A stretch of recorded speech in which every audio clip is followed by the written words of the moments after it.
going on, Doug? I know obviously you guys only have a couple games remaining before the SEC tournament.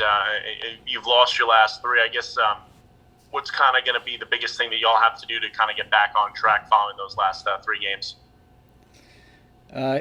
Nice to have a day off, a little bit of a break from that hectic schedule that we just went through, and we met today, just some individual meetings, which, again, when you have time, it sure makes a difference. And even if there isn't anything of substance being talked about, just anything other than trying to get to the game as fast as we can, because that's what it felt like, over the last week of what we were doing. It was just straight basketball. So I think just kind of a refreshing of the mind and spirit helped out a little bit for today's practice. And then one basketball thing that we had talked about is that we've done such a nice job of taking care of the basketball, and that's kind of been our edge, in terms of if we're going to lose a rebounding battle, we can win the turnover battle. And there's a couple games where I thought uncharacteristically turned the ball over or made some decisions to drive into three people as opposed to space the floor. So, we watched a little bit of film today, had a good practice where we got up and down and was sweating and felt pretty good. And then as I was walking out of practice, I was thinking I'm getting cocky because we're going live and we're having contact. We still have 7 players. Be careful. We need to get down this stretch, but everybody is healthy. It was really good energy for today's practice. Doug, you guys, you had 4 games in 7 days. You're kind of talking about it right there. But, when you look back on that stretch with only 7 available players and all of those games just stuck together, how hard was that? Yeah, it was hard, and it forced us to be extremely tough and resilient, which I think we've shown throughout the year. And, there was a couple times where we broke. We broke in terms of, you miss a box out or you get a little bit tired and you drive into a crowd. We just can't afford those mistakes, down the stretch of a game. But overall, the toughness to take on those battles, a game is always a roller coaster. There's ups and downs, and you're not going to knock us out with your first punch. We're going to come back at you, and we kept on doing that.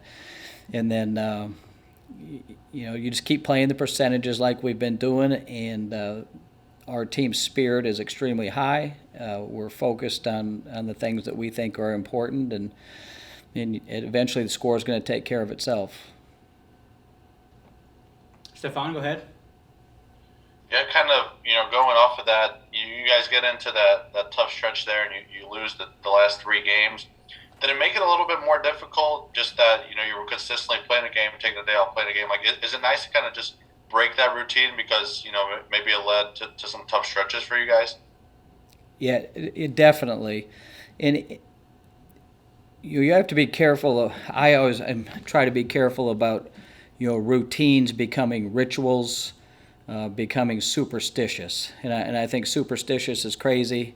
You got to be careful a little bit with rituals because you think you have to do this in order to play.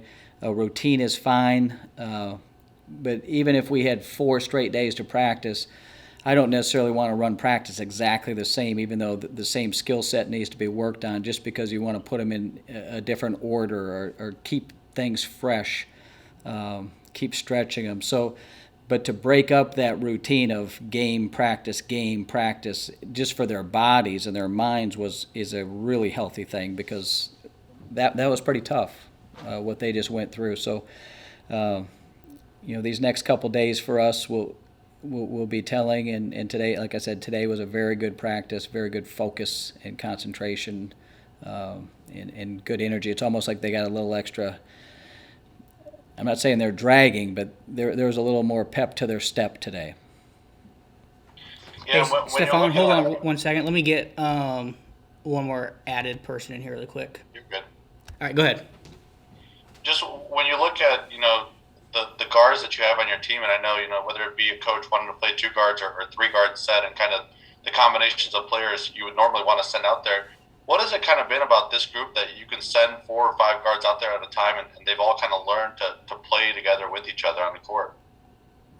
Yeah, it can be difficult with some inbounds plays, and if somebody is into the numbers game, that I'm a 1, I'm a 2, I'm a 3, I'm a 4. We never have been. We'll do it a little bit just to explain defensively what we're guarding. But we're trying to create basketball players that can play anywhere. So every time you touch the ball, you're the point guard. You have to have point guard type decision making skills. So that's helped us down the stretch when we're all of a sudden putting Aislinn Hayes and you're playing on the 4 side. She's playing a legitimate 4, and she's probably been a point guard her whole life, and just because she's one of the bigger 5'6" players that we have in strength, and she's a little bit longer than she appears, and she's pretty tough. She'll go get some rebounds, but she doesn't panic when we haven't even worked on it and said it's just one of those things. Foul trouble, ankle sprain, need you to play over here. You got it? Yes. And once you've done it a few times, the panic's not there, and there's confidence that they can play anywhere with anybody. And somebody might have an advantage on one end, but we might have the advantage on the other end. Robbie, go ahead. Doug, being around that Tennessee program over the years, being at Tennessee and kind of watching that program really do what it did at the time when you were there, just can you explain what it was like seeing the Lady Ball program back then? I know that they're still a very relevant in women's college basketball, but they were at the top of their game back then. What was it like just watching what Pat Summitt was able to do during your time there? Yeah, well, she had garnered the respect of the football coaches. Football coaches in the SEC, about as dominant of an athletic department as you can have, right? College football.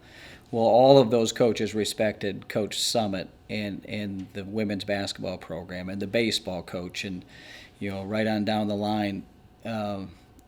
She stood toe-to-toe with men's athletics when it wasn't as easy.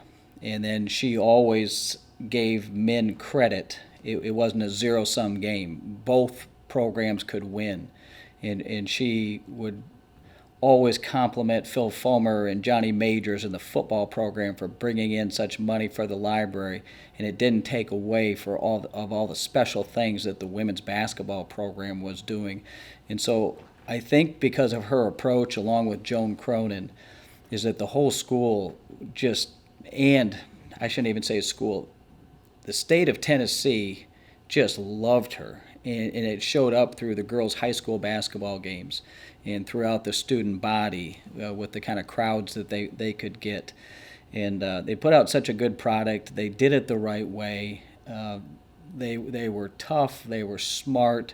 But there was still a humility about the program where they were never walking around campus acting like they were the biggest thing or that they were being slighted because they were females. They were very proud of what they had accomplished, and they could stand toe-to-toe with the football program. I was so impressed being around it. And then my wife got to work on the marketing side with the Lady Vols on the basketball, so I got to see that next level of it and all the preparation that goes into not just the basketball portion, but the whole athletic department on the female side, because it was split up in the men's and women's at that time. I think there were 2, one at the University of Minnesota and one at Tennessee, and just how they navigated that female athletic department. And Pat and Joan Cronin really led that department, and they were always giving to other programs that maybe weren't getting as much notoriety or attention because of the national championships, but they were always trying to build people up. And if there was, just one thing that I could say about, that program is that they weren't trying to take everything for themselves. They were trying to build everybody up. They were trying to build up softball. They're trying to build up volleyball. And I guess we say this to our team too. The great ones bring out the best in others, and that's what Pat Summitt and Joan Cronin, the athletic director, did during the times that I was around. a follow up to that, you mentioned Pat and the job that she did, and obviously she's got this amazing coaching tree that's come from the players that she coached over the years. I know they went through a little bit of a stretch after she had retired where they struggled to their standards. But what's Kelly Harper done to kind of get them back thinking that they can get back on track to where they were before Pat had retired? Well, I don't know her very well at all, just watching her teams, but boy, she sounds like Pat. She has that same stature at a younger age, and I didn't know Pat at that age. And she is Tennessee, like through and through. You can just feel it. So yeah, I don't know. My first look will be when we play them, and I'm looking forward to getting to meet her and play against them. Stefan, go ahead. Yeah, Doug, I know you haven't taken too many opportunities to kind of reflect on the position you've got here at Mississippi State, but what is it a bit surreal for you to kind of think back to where you were in the 80s and 90s, around Tennessee, and to now be going back there to coach as the head coach of an SEC program? Yeah, I hadn't really thought about it until yesterday, knowing that we're going to go there and play. Probably because I don't look too far ahead on anything, but yeah, I think it will be strange. It'll be odd. I mean, I'd always been a Tennessee guy. I mean, that's where, from 18 to 22 years old, I grew up, with that program, and you go away and you join other programs, and it's been a while. So 1990, 91 in that era, and to come back. It'll feel like home. I'm sure there'll be a little bit of nostalgia, and then I don't think I'll notice anything at all once that game gets started. Like my days with Tennessee are over. I'm with Mississippi State right now, and let's get after it. Yeah, I was gonna say, do you know the words of Rocky Top? You want to perform them for us real quick? Well, I actually do have a guitar right back there that I'm supposed to do a little promo for. There's about 5 different versions to Rocky Top, and so the first, Mackenzie, my daughter, the first UT football game I brought her to, and we used to play Rocky Top in our house. We just do it, and we brought her into the stadium, and they score a touchdown, and they start playing Rocky Top, and she starts getting excited, and she goes, "Dad, how did they get our song? They're playing our song." I said, "Well, it's actually not our song."